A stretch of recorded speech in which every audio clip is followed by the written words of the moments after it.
south side is within. The mind regulates the hand that masters the pen. The pen is mightier than the sword, but the tongue is mightier still. The stargate to the mind's revealed. The vortex. Peace, people. I'm your host, Cyclonious. We have a special guest with us. Do you mind giving your name to the people? Salute, logical, People's Army General, you don't know. Love. It's a pleasure to have you on the show, family. Love. But what I wanted to know is, what inspired you to pursue a career in hip-hop and become the spearhead of the People's Army? I tell you the truth, you know, I think my generation, well, for me, I can speak for me, I'm not even going to talk for my generation. I think we didn't really plan things, you know. Right, things just fell in our laps. I think nowadays you've got a lot of youths that are coming through and they're kind of like strategically, oh, I'm going to do this and I'm going to do that and I'm going to conquer this part of Brixton, and they got kind of a strategy behind their moves. But I think for myself coming up, it wasn't really something that I planned. It was something that organically just kind of fell into place through my natural journey, you know. Through as I was growing as a man, as a human, I was involved in music, you know, and it kind of natural transition and came portrays in my music basically. So I think it was never a plan. It just kind of happened organically because with the People's Army, we kind of took notes from Dead Prez. So we kind of like as a unit, we formed People's Army UK, and yeah, naturally, it's just my position. You know, I didn't really choose to be a leader. You know, leaders don't choose to be leaders. Yeah. Just kind of, because I always had the saying whereby there's no generals in the People's Army. We're all soldiers. We're all generals, etc. We're all the same. I hear you. But at the same time, there's always someone has to kind of take the role as, you know, the fall guy, so to speak. I hear you. That, how was your background and experience shaped your music and message? I think a lot, you know, 100%, because my nan's Irish. So growing up, I was listening to Irish rebel songs. Black and Tans, Come Out You Black and Tans, and all these type of tunes there. That's what I'm listening to growing up, as well as I go to my dad's mum's house and I'll hear Arthur Nellis and, you understand? Yeah. Garnet Silk and who I need to hear from that side. And then I come to my mum's side, and she was more on the Earth, Wind and Fire and James Brown and, you know, the soul. So it was kind of an amalgamation of everything together, if you know what I'm saying? Yeah. But the revolutionary side is, I would 100% put it down to my nan. The Irish rebels, you know, Irish have been rebels from warrior. Yeah. So it's kind of natural for me to kind of have that look on life just from them teachings there. Interesting, family. Can you tell us about your concept behind the solo album I Am King, and what do you aim to communicate through it? Well, yeah, basically, I Am King is a mantra. It's a mantra. I think everyone's supposed to say it, and if obviously as women you're supposed to, I am a queen. But as men, we're supposed to know we're kings and shout that in our expressions and in how we live our lives. You know, we're supposed to show people that we are kings, not just say it, but in everything we do, we're supposed to be carrying ourselves in a certain way. So it's a how can I say? We gotta be an inspiration. You know, we have to think about what was our inspirations growing up. Yeah. Who inspired us? Yeah, the Bob Marleys, whether it was Marcus Garvey, whether it was Tupac Shakur, but these are kings in their own right. Yeah. So we have to understand our power and, you know, take responsibility for it, basically. So yeah, it was kind of a mantra and a teachings for people, basically, understanding people to know that they are kings as well, you know. Yeah. You know, it sounds. I like to do stuff like that as well. I like concepts to run thoroughly through, like, you know, from the album titles all throughout the music. Is that something that you like to do, make things conceptual? Yeah, 100%, 100%. I think with me, with albums, they've always kind of come down to being a compilation of my works over the last period, if you know what I'm saying. Like, I think my only real conceptual album was Gabalanzi. And that was my first album. And that was very, yeah, there was a story, a solid story throughout it, whereby it's a message in my music, and I'm here to spread my message, and in exchange for my message, I just need you to listen and take heed, basically. So yeah, but apart from that, it's always been like a compilation of powerful messages, you know. And I was about to say, I've noticed that with all of your music, there is always a strong theme just running through. You've never been a person who like switches lanes and try to bend and thing. Like, obviously, I just see you as a person who's just true to form, basically. I try to be, you know. That's what I think. It's a very I think it's crucial for our integrity as human beings, you know. Like, we can't be like compromising our own integrity, and what if we say we stand for something, we gotta stand for that thing, innit? And we can't be wishy-washy with it. So yeah, for me, it's a very important thing as a human being to stand on what you believe in. And musically, it was always, I'll refer back to Dead Prez again as inspiration, because their album Let's Get Free was not even one of, I'll say it was the album that showed me that you can make a whole body of work where every single track has a message. There's no fillers. Yeah. There's no throwaway tracks. There's not one track on the album that isn't telling you something. So if you're able to make a whole album like this, then as musicians, we have to be responsible in our actions and, you know, do the same thing. For real. What was your creative process like for Don't Jealous Me, Message, and Fuck the Hook? Well, which one first? Well, we'll go first one, Don't Jealous Me. Oh, Don't Jealous Me. Yeah. Don't Jealous Me. The creative process for that now. Yeah. It was quite separate, to tell you the truth. I worked with the producer, me and Femi Santiago. We worked on the beat. We had a lot of fun on the concept alone, just vibing and Don't Jealous Me, and just it was very gimmicky in the studio, but we had the message in there. Obviously, the message is there. We're still saying stuff, but it was a fun track to make. Right. So that was the first stage, and then I always knew I needed Terry on the track. You get me? And me and Terry hadn't worked on anything, etc., etc. So yeah, I got the opportunity to book out Metropolis Studios actually to do a few tracks. Yeah. So I took that track in there, invited Terry down, and she blessed it. Like she just put the icing on the cake, basically. Like, my verses were there, solid, but the chorus was a bit, I don't know what's gonna do with it, but yeah, she just blessed it fully and just rounded off the track. What was next? The Message. Yeah. The Message now, I think the message, it's kind of self-explanatory as well. And this is the thing with my music. My music is not cryptic. Like, it's not. I do make a couple of cryptic songs, but on the whole, my music is very. You can play it to your gran, and you can write down the words on my lyrics, and they'll make sense as a document of, you understand? Yeah.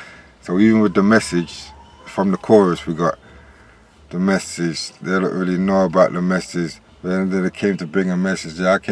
It's about plugging this message in their head. That's why you hear the word message so much. You understand? It's not an accident. Yeah. And it's not just to be a repetitive chorus thing. It's about people knowing this music is about having a message. And if you ain't got a message, then your music is really, I wouldn't want us to be as harsh as say worthless, but some might say it's worthless. You know, you know what I'm saying? It's just fun. It's just fun time music, and we all know what type of music goes and travels down the ages, from Bob Marley's One Love. Like, this is music with a message. People are listening to it till today. Yeah.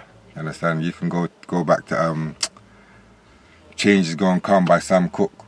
You understand? Yeah. Like, music with a message, it still stands today fully, and no one can say anything to it. So music with a message will always last as the test of time, you know? So that was what that was. And who's on there? Cakes, obviously. Come on, my brother from way back in message music. he's a general in that arena. So Yeah. I had to bring him in to kind of help me bring the message across. And Malachi is kind of my young up and comer. I'm gonna pass the baton on to basically, and he's kind of taken the torch forward. So I had to kind of bring him on to kind of give his perspective on the message as well. Yeah. So yeah, they helped me bring it all together basically. Without them two last pieces of the puzzle, it was just me spitting a verse. Dopeness. You know what I'm saying? And yeah, Fuck the Hook. Well, Yes. yeah, that was basically inspired by Skinny Man. He's got a track called Fuck the Hook from his, I think it's on Council State of Mind. Yeah, it is. It is definitely on Council State of Mind. And for me, that was my favourite track of Skinny's growing up. You know what I'm saying? When I heard Skinny's album, I said, Fuck the Hook, okay, that's my track, innit? Yeah. So, yeah, this track kind of, I got the beat off John Newman, I think is, a producer called John Newman. And the beat alone just kind of inspired me. It's got that repetitive, rotating, always building, rolling. It's not going to end unless you want it to end, kind of, you know? It's that type of beat where it's a roller. So, yeah, from that, it kind of inspired me to pay homage to Skinny Man and kind of recreate the Fuck the Hook track.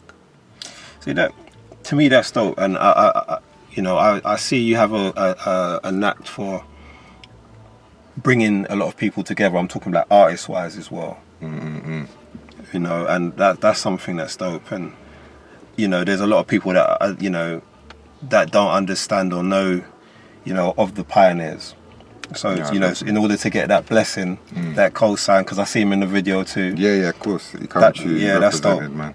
How do you feel your music contributes to the current landscape of UK hip hop?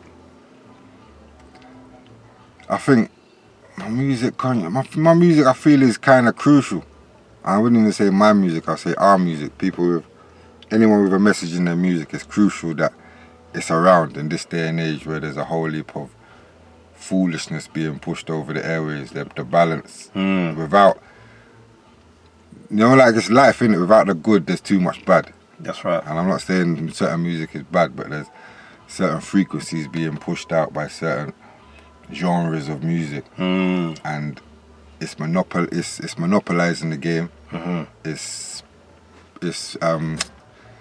predominant. It's like taking over the youngers' minds. You know what I'm saying? Really and truly, if you want to put it in a point blank way. But at the same time, these youngers are not against good sounding music. They like Daves, they like Stormzy's, they like so anyone with a conscious message or angle in their music right now, you're very important. You're integral to the balance of, to these youths not going completely off the rails. In my head.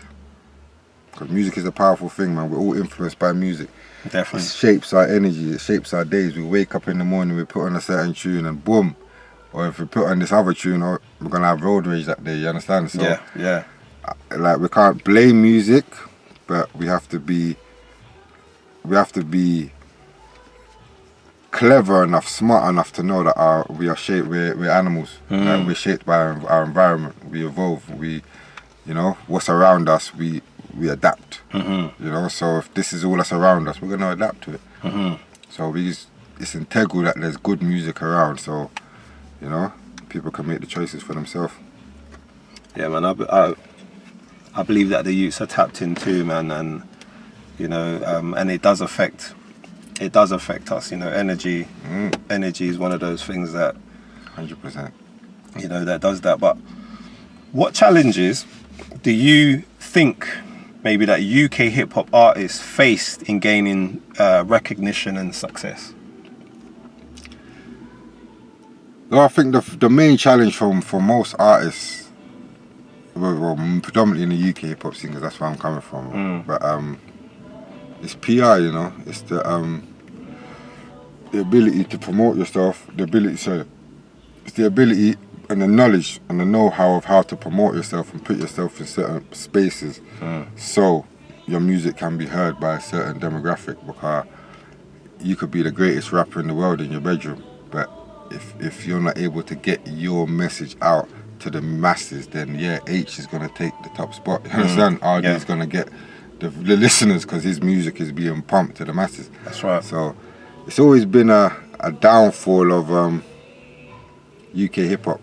If you want to put UK conscious hip hop as well, it's like we're stuck in our bubble of creativity and knowledge and trying to be better people. So as for being a businessman, nah, we ain't really got time for that. You understand? Yeah. Ideally, we need managers.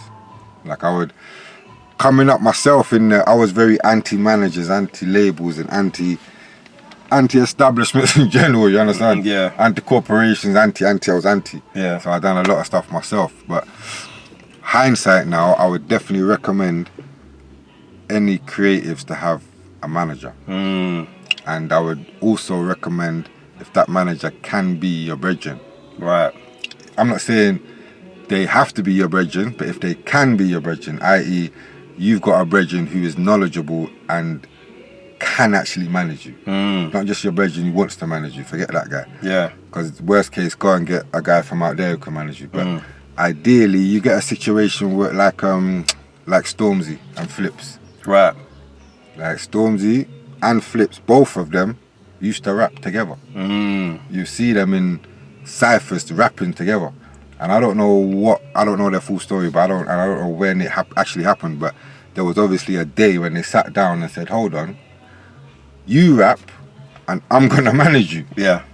And now look at them. Yeah, you understand? yeah. So if you're able to find someone close to you who's knowledgeable and can actually be your manager, then yeah, man, you need a manager to handle them things while you're just writing. You can just be a writer, creative.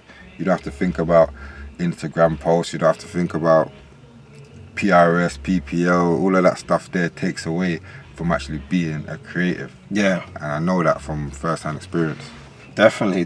But I resonate with that because, you know, I went through all of that, you know, spitting, you know, anti, and then it just got I think our generation were like that though. Fam. Yeah. I think our generation, especially the conscious scene, we were very anti people controlling our thing.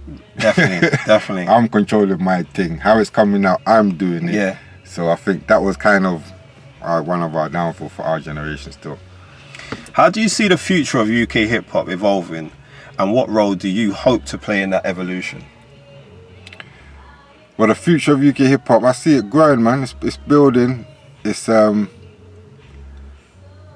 like, obviously we've got the UK hip hop scene and we've got the grime scene. People kind of intertwine them. I don't so much. And I feel what's happening is the grime scene is very popular, but it's only popular in here. Do you understand? It's only popular here. Like you can make millions here, but if you want to actually make billions here, you have to rap. So what I'm seeing is the artists will use grime as a catalyst to get their brand to a certain level, and then for them to actually take it overseas and talk to other people in other countries, let's slow it down a bit and rap. So I think UK hip hop's always gonna be a factor to be reckoned with, and it's always gonna be a force to be reckoned. It's always gonna be here. It's not gonna be a genre that's going extinct. You understand? Yeah. It's not going nowhere. And for myself, tell you the truth, I love rapping, innit? So I'm always gonna rap. To what degree? That's another story. So for now, for instance, I got 2 studios, building a label, a couple of other different business ventures I'm going on. Just finishing uni as well myself. So I'm kind of taking other paths, but at the same time, yeah, I'll always be a rapper, so to speak. What sets People's Army apart from other hip hop collectives that are about nowadays? Boy, I tell you, truthfully, what sets us apart is we don't have the organisation I wish we did have. Maybe that we did have back in the day, to tell you the truth. There was a time when we were very organised. A lot of things were happening how they were supposed to happen. But as for a collective, regardless, we're I wouldn't even say it's like a group, you know, or I wouldn't even say it's a collective. It's more of an ideology, and and it's more of a way of thinking, you know. So whereby there's people that are in the People's Army that I've never met before, and I probably might not ever meet. But as long as you have got the thought process that we're living in a system where we're being oppressed, many governments are not looking after their people, etc., and we need to find a way out of it. And if you've got a creative outlet, if you want to use your creative outlet to create positive energy, then you're already in the People's Army. And it's not, like I say, it's not my army, it's the People's Army. It's like a concept, it's an ideology whereby you just gotta claim it, you know. Whoever claims it, you're part of it. I like that. It's dopeness because it's very selfless, you know, and a lot of the times, you know, units are a bit like, yeah, we're gonna do this and it's like this, but I try to avoid that, you know. I try to avoid that, but at the same time of saying that, it was kind of my downfall as well. Do you understand what I'm saying? I hear you. Because the concept in theory, yeah, it makes sense, but as for any business to thrive and to grow and to be a successful business, that's essentially what we want it to be to a degree. So it needs orders, it needs structure, it needs a leader, it needs, you know, it needs some kind of, you know, structure to it. And because of the freedom of it, the freedom essence of, okay, it's ours, whatever, kind of opened the doors for people to kind of not so much violate it, but yeah, People's Army didn't really reach the potential that it could. Well, it hasn't reached the potential that it can, because there's always time, you know. Yeah, but kudos to you, man, because through that, you know, a lot of names was given a spotlight through that. You know what I mean? And I guarantee a lot of people watching this will be appreciative just of you having that idea and putting it out there to give the spotlight to yourself and others. No, definitely. Yeah. That's the idea anyway. So yeah, as long as it's done that, if it's open doors for some others to get through and to get their message out there, then boom, it's working. How do you think your collaboration with like artists like Terry Walker, Cakes, and Mali on your recent tracks has impacted your music? Yeah, so how they've impacted my music, I tell you the truth. The Cakes and Mali, I wouldn't say they've impacted my music. It's always a blessing to collaborate with the brothers and to make powerful music with the brothers. So it's kind of like, it kind of urges me to continue, you know, to carry on, because it's still working. We're still able to do this thing, you know. It's not like we're losing. You know what I'm saying? We're not losing our touch. And with Terry, it was like Terry's just a beautiful energy, fam. She's just like, she'll just make you feel like you're 15 again. Do you understand? Especially being in the studio with her, but being around her and as a person, she'll make you feel young again and make you just have that energy again. So with her, that track just inspired me to make fun music. I think that's one thing that as conscious, revolutionary artists, whatever box you want to throw people in, we kind of lose that element of just having fun. Like, man initially listen to music for the fun element. Yeah. And then you start to get the messages. You understand? Man will listen to, say for instance, a Dead Press tune, it's bigger than hip hop, because it's a vibe. And then you stop and hear the words and think, hold on, one thing about music, when it hits you, feels no, okay. Do you understand? So the knowledge part for me is the secondary factor, especially growing up. So yeah, it's just going back to the essence of having fun with it, man. Not thinking too much, just enjoy the moment and create powerful moments. Dopeness, man. It's good to collaborate with people that do bring different elements out of you, innit? Yeah, man, different energies and different genres as well, you know. People that, you're working with someone who's not revolutionary, you know. They're not making music to increase the frequencies, the positive frequencies around you. Work with someone like that and see what comes out. Definitely. You know? It's just about creating. Like, the creative part of music is a beautiful thing. Can you share any personal anecdotes or stories behind the making of some of these music videos? Which ones should I say?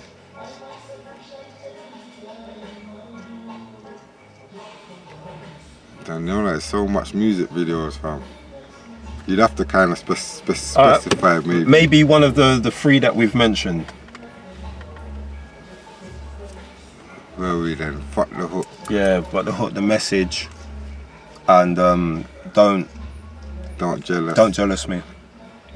So yeah, sorry, what was the question again? So for any anecdotes? Yeah, or just like a personal story behind making one of the music videos.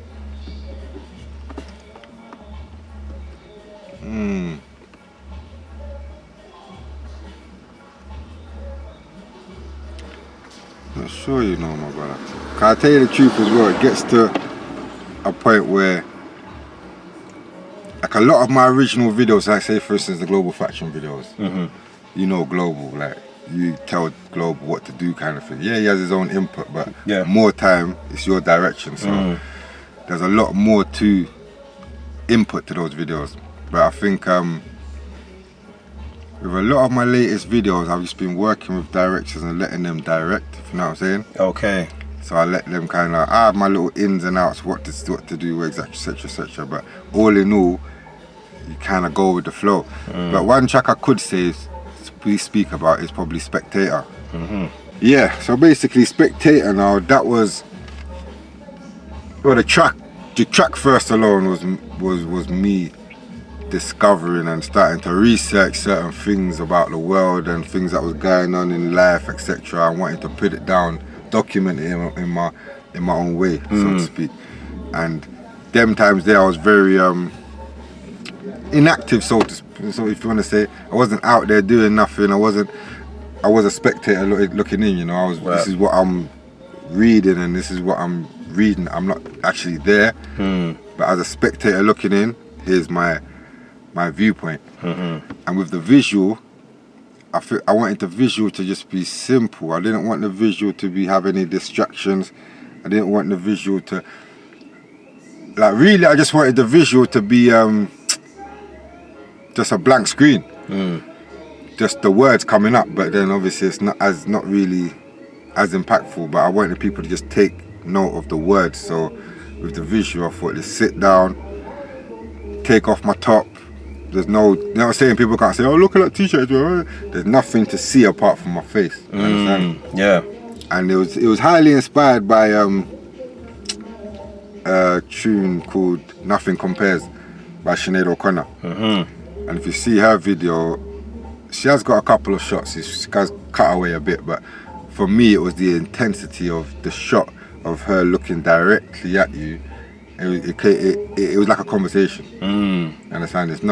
It was a conversation, not like a conversation. It was, because if someone's sitting here like this, we're having a conversation. Right. So if you're on a screen and the face is straight in your eyes, you're having a conversation. You know? Yeah, for me, that was my approach to that was, I wanted to build a conversational kind of atmosphere so people can lock into what I was saying fully. What drives your passion for using music as a platform for social commentary or activism? Well, I think it's important, but well, for me, number one, I never watched the news growing up. I might watch the news more now, and even then I don't even like watching the news now. But as for sitting down watching 10 o'clock news or any kind of news thing, I'm gonna switch off. So I wasn't seeking to find out stuff. And that's what I realised about a lot of people growing up where I grew up. We didn't really go seeking for stuff. You understand? Yeah. If we're on the block one day and one of the brothers came past, let's say old African brother or old Muslim brother will come past, we're gonna take time and listen to him, but we wouldn't go to him. You understand? Yeah. So if the knowledge came to us, we'll take it in, we'll soak it in, but we would never go to it. So I think for me, it was important to put the message in the music for the people that don't go outside of music to find out stuff. Do you understand? There's people that look to music for answers. Yeah. So if you're looking to music for answers, then be here are the answers. You know? Okay. very, very simple like that, to tell you the truth. Put the message in the music and they have to see it. How important is authenticity and staying true to yourself within the music industry, especially in the hip hop genre? Well, I think it's crucial, man. Crucial is that for me as a hip hop artist, I gravitate to what's real and authentic, you know. Even down to the truth, I don't like listening to gang boom boom boom music, yeah, but there's creativity to it. Yeah, there's still creativity to it. So if you're creative enough to make some out of for instance, J Hus. Yeah, J Hus doesn't, especially at the start of his career, it was bubble bang bang, even Fecky, you understand? These are very, you might want to say negative musics, but at the same time, you have to be able to appreciate the creative elements to it and the angles they've used to get to where they're going, you know? So I might not agree with the message to it, but to appreciate the creative elements behind it, 100% I'll be you know, taking notes of that. Definitely.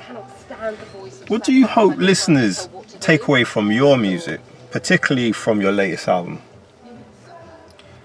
Empowerment, all in all, but definitely especially with the latest album. The I Am King is all about empowering the young and the young sisters as well, but mainly the young brothers, because there's a lot of, especially in London, etc., there's a lot of knife crime, there's a lot of youth stabbing each other and killing each other and foolishness. I think it mainly boils down to the fact that knowledge of self, you know. If I know I'm a king and I know you're a king, then we're not supposed to be fighting. We're kings. We're supposed to be building empires. That's what kings done. Yeah. You know, kings linked up with other kings and built empires, and you know, whether it's not our back in the day stuff, you're talking about families marrying off to this family, except but you're building empires. Yeah. You know? Yeah. Like, so it's all about understanding and knowing who we are. So all in all, I want my music to kind of open people's eyes to a different way of thinking, you know. That's dope. And I believe that you've put a lot out there to help cement that. Do you know what I'm saying? And hopefully, yeah. And I know that there's supposed to be a lot more still within you, so you know they won't get a short dose of that. Do you know what I'm saying? Nah, they won't, trust me. How do you navigate the intersection of music and social issues in your songwriting? Well, I tell you the truth, I try, when it comes to social issues, yeah, I write about them as they happen, you know. But I find, I'm not saying this for everybody, yeah, I'm not talking for everybody, myself as the only person I can speak for, but I find if I release a song about Palestine, for instance, while things are happening in Palestine, for my own personal gain, I feel like I'm a struggle rapper. Yeah, I feel like I'm earning off the struggle of other people's struggle, or not even my struggle. So I tend to write a lot. I write all the time. But as for when I release music and put it out there, I'll always be a bit more wary of it, if you know what I'm saying. So yeah, things that happen in society always inspire me all the time, like to write. But as for when it gets released, I think it's important that we kind of, as artists, we're a bit picky and choosy. And yeah, we just have a bit more tact about it. Cause I think there's a lot of people that someone gets shot by a policeman, oh, I'm gonna make a track about it and go and sell it. And it's like, if you weren't talking about the policeman shooting people before this happened, like, do you really have the right to, do you understand? It's like, I don't know, man. Maybe it's me being a bit over self-conscious, but I think it's important to note when you actually release your music, because you can't be releasing and making money off people's struggle and people's pain. And saying that, I was going to ask you, is there any specific themes or topics you're particularly passionate about exploring through your music?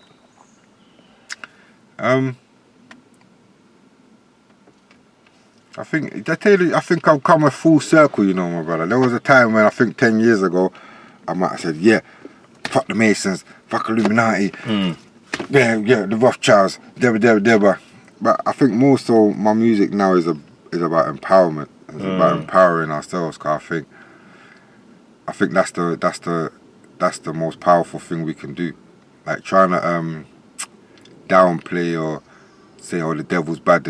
We know the devil's bad. But how about saying we're good? Yeah. And empowering us rather than trying to depower other people. Is that even a word? I don't even think depower is a word. Well, I understand exactly what you mean. Know what though. I'm saying, though. Like differently, I think I spent a lot of time years ago trying to put down people when really now I'm more so about lifting up ours. So yeah, I think that's more so where I'm at now. What role do you see music playing in bringing about positive change in society? Crucial, my brother. Come on, it's a like if you make the right song, like R.I.P. Michael Jackson and them people there, because they were able to reach certain demographics, like globally, and he never done it just from Billie Jean. You know what I'm saying?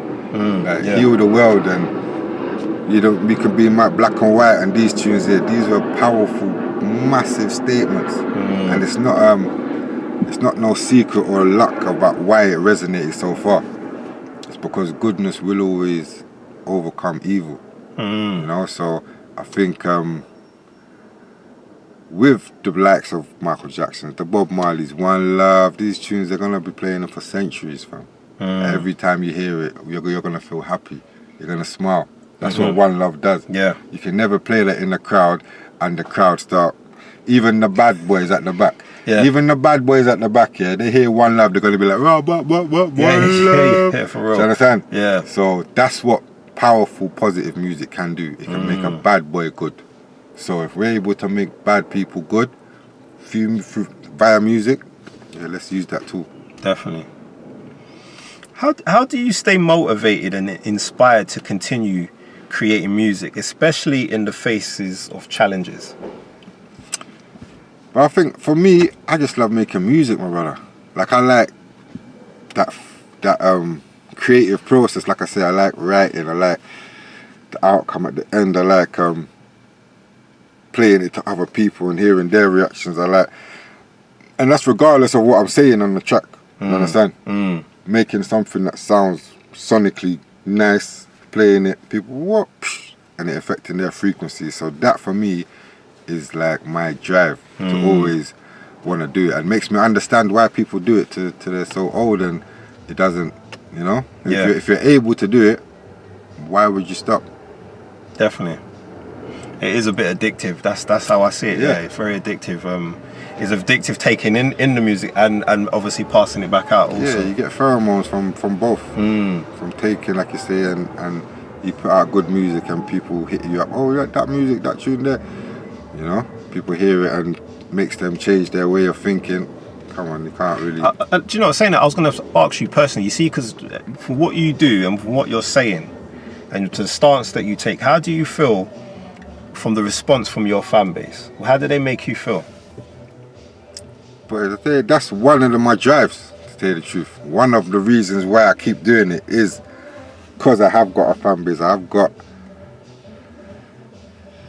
that little kid in Bulgaria who messaged me and say, oh, I heard that track there. I got that little kid in Sierra Leone who messaged me randomly, you know. So them one-way messages, I ain't saying I got thousands of them, but them one-way messages make me think, rah, music's traveling and it's actually affecting people in far places. You know what?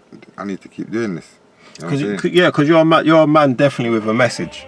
That's what I take from when I hear you. You know, 100. You're not one of those guys who's just spitting, and when the song plays, you just like bubblegum music. You're saying something where it's proper message, and that's why I wanted to see your insight of how do you feel from the response. That's the inspiration, to tell you the truth. Like that's the drive. Whenever I get those messages or any type of response from around the world or far away, especially, It doesn't have to be far away from anyone. Like, you could go and not no carnival and someone says, well, look, just like, give thanks, my brother, because I know why you're acknowledging me. You're not acknowledging me because I've made a bang, bang, bang tune. You've actually heard me and listened, so it's a blessing, yes? Definitely. Lastly, family, can you give us a glimpse into any upcoming projects or collaborations that your fans can look forward to? Projects wise, I'm working on my foundation album.